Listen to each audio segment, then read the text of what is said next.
The paramedic is expected to return to the stand today in the trial of 3 former Memphis police officers charged in the fatal beating of Tyre Nichols.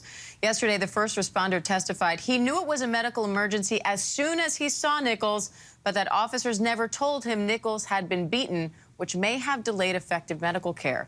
Jurors also heard from a former officer who struck a plea deal in the case. Emmett Martin testified he beat a helpless Nichols and then lied about it to internal investigators to try to cover up what he did. He also said he never saw Nichols reach for Martin's gun or swing at officers, as police reports claimed. ABC's Phil Lipoff joins me now for more on this.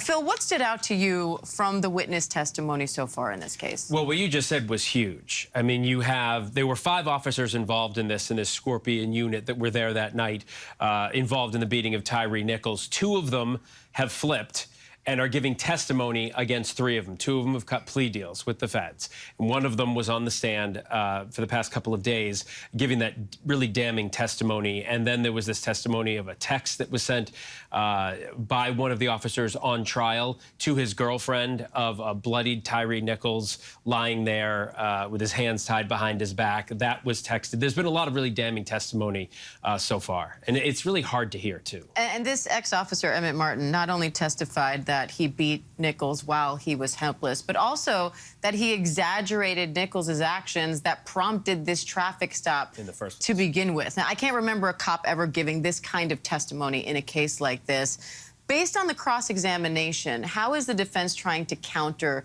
this testimony? They seem to really focus on handcuffs and their potential to be a deadly weapon if only one hand is cuffed. Is that going to be enough? Right. There's a lot of splitting hairs. But in the end, this officer who has cut a deal has said, we exaggerated what we did to pull him over in the first place. And then he didn't reach for the gun like we said he reached for the gun. So but the only way they could counter this is what they did in cross-examination and said, well, aren't you just making all of this up or saying this for your plea deal?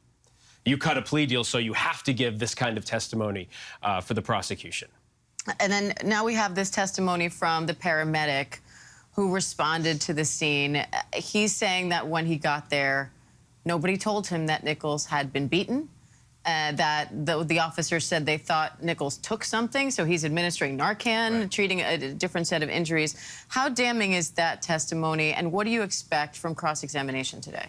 Look, it was bad enough that the officer has said, this is what the one who cut a deal said, this is what we've done, right? And this is what we could have done. Now you have Jesse Guy, this paramedic who's on the stand today, was on the stand yesterday, saying, I got there and I wasn't given crucial information from the police officers or 2 other paramedics, by the way, who have been fired as well, who were there before EMT Jesse Guy got there. And when asked if you had had that information, would it made a difference? He said yes. Remember, he performed CPR on Nichols in the ambulance on the way to the hospital and wasn't able to save his life. All right, Phil Lipoff, thank you.